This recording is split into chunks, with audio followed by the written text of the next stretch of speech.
In the upcoming month, Samsung plans to unveil the newest Galaxy S24 series in the US. There will be 3 models in the series: Normal, Plus, and Ultra.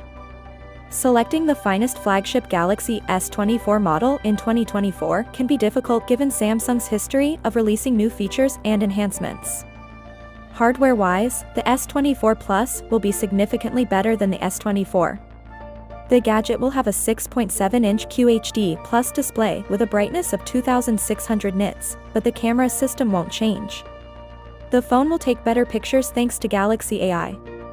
The new Samsung S24 series is set to include a special titanium frame for the S24 Ultra and angular sides for a more upscale look. Conversely, the S24 Plus might debut the Aluminium Armor 2.0 material. Better viewing is anticipated thanks to anticipated slimmer and more symmetric bezels. Furthermore, the Galaxy S24 Ultra is rumored to sport a flat display in line with more current flagships like Apple's iPhone 15 Pro Max and Google's Pixel 8 Pro, meaning the edge panel will be gone. It is anticipated that this shift would have a big impact on Samsung's past.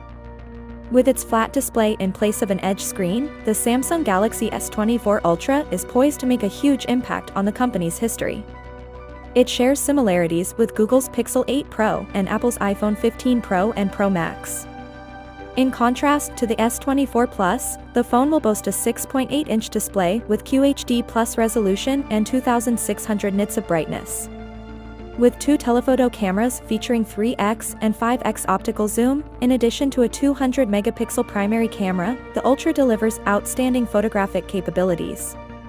The S Pen is a special accessory that comes with the Ultra. We strongly advise the S24 Extreme as the ideal option for you in 2024 if you are a devoted Note series lover. On the other hand, the S24 Plus is the best choice if you detest harsh corners and prefer a rounded form factor in your smartphones. If the Exynos-based S24 Plus is the sole model available in your country, we advise choosing the S24 Ultra. Therefore, the S24 series has you covered whether you're a die-hard Note enthusiast or just searching for a fantastic smartphone. Finally, what are your thoughts about it? So without being said, let me know your thought in the comment below, and if you are new here, please subscribe. Peace out.